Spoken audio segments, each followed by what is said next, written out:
कैसा सुंदर संदेश देती है कि राम काज तब होता है, श्री राम जी का कार्य, राष्ट्र निर्माण का कार्य, घर परिवार समाज के जीवन में शुभ संस्कार देने का कार्य तब होता है जब युवक और वृद्ध दोनों मिल जाएं। युवक का जोश और वृद्ध का होश, उत्साह हो युवक का और अनुभव हो वृद्ध का। एक गांव में लग गई आग, गांव में लगी आग तो सभी गए भाग, कौन रुके? पर दो मजबूर थे आग में जलने के लिए, एक लंगड़ा एक अंधा। अंधे को आग दिखती नहीं थी, भाग तो सकता था पर उधर ही भागता था जिधर आग लगी थी, और लंगड़े को आग दिख रही थी पर वह भाग नहीं सकता था। तो लंगड़े ने अंधे से कहा, कह रहे भैया न तुम बचोगे ना हम, एक काम करो तुम अपने कंधे पर हमें New message from 86500024 हमारे दोनों आग से बच जाएंगे। और कहते हैं कि लंगड़े ने जब यह कहा तो अंधे ने लंगड़े को अपने कंधे पर बिठा लिया। पांव थे अंधे के, आंख थी लंगड़े की, दोनों आग से बच गए।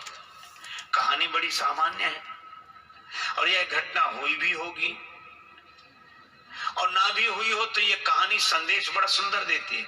आज भी समाज में, घर में, परिवार में, गली मोहल्ले, गांव में सब जगह आग लगी है।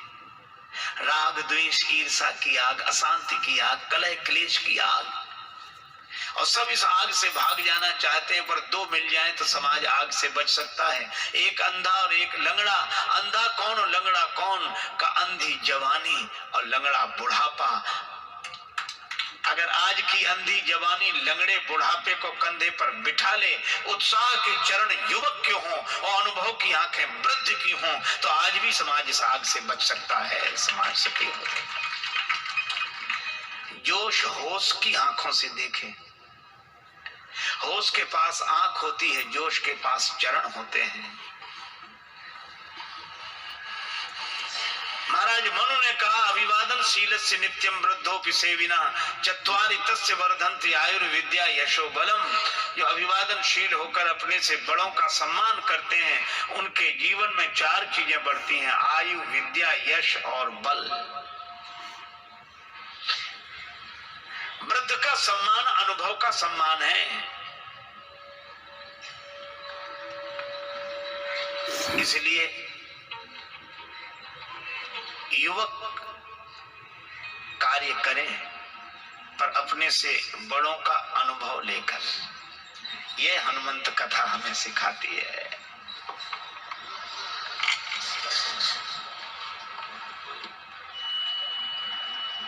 वृद्ध के पास अनुभव की संपदा होती है।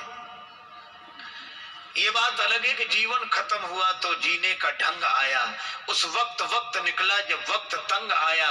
मन की मशीनरी ने तब काम करना सीखा जब बूढ़े तन के हर एक पुर्जे पे जंग आया। लेकिन उनसे सीखा जा सकता है।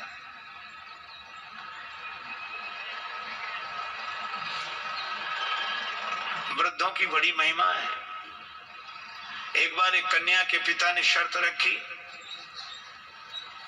कि हम शादी तो करेंगे, उसी दूल्हे से करेंगे, लेकिन शर्त यह है कि बारात में कोई बूढ़ा आदमी नहीं आना चाहिए।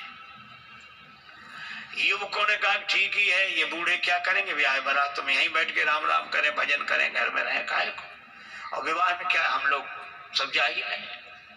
वृद्ध मान गए, पर दूल्हे का जो नाना था वो बोला ना ना, हम तो चलें, हमें तो ले चलो। नाना वो लोग कहते हैं कि बूढ़ा दिख गया तो बारात लौटा दी जाएगी। नाना बोले तो ऐसे ले चलो कि दिखे नहीं, पर ले चलो। किसी तरह इंतजाम किया गया, गाड़ियों में जहां सामान रखते हैं उसमें ही नाना को किसी तरह छिपा कर ले गए। बारात पहुंची, कन्या के पिता ने अपना एक आदमी भेजा, देखो कोई बूढ़ा तो नहीं आया है। संवाददाता ने समाचार दिया कि कोई बूढ़ा नहीं आया। तो कन्या के पिता ने एक शर्त रखी कि हम विवाह के लिए तैयार हैं, पर बारातियों को हमारी एक शर्त पूरी करनी पड़ेगी। गांव के बाहर जो नदी बह रही है उस नदी में पानी की जगह शुद्ध दूध बहाओ तो हम विवाह करेंगे। अब बहुत अकल लगाई लड़कों ने, नदी में पानी की जगह शुद्ध दूध, इम्पॉसिबल, असंभव। तो कहा चलो बारात वापस ले चले। बारात वापस लौटने लगी। किसी ने कहा बारात तो लौट ही रही, नाना के काहे को प्राण ले रहे हो, बाहर निकाल ले। नाना से कहा कि निकल आओ। नाना बोला क्या बात है? वो कहा अब तो बारात ही वापस जा रही है। कहा क्यों? कहा वो कहते हैं कि नदी में पानी की जगह शुद्ध दूध बहाओ। नाना मुस्कुराया कि छोटी छोटी बातों पे कहीं बारातें लौटती हैं।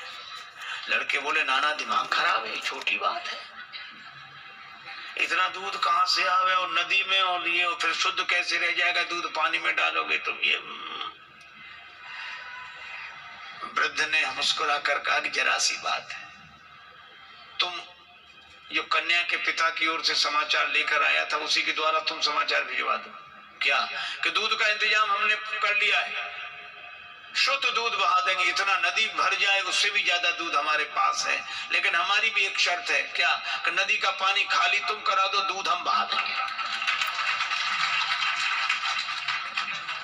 कन्या के पिता के पास खबर गई कि वो कहते हैं कि नदी का पानी खाली तुम कराओ, दूध हम बहा देंगे। कन्या का पिता बोला जरा अच्छी तरह छानबीन करो, बारात में जरूर कोई बूढ़ा आया है, नहीं तो।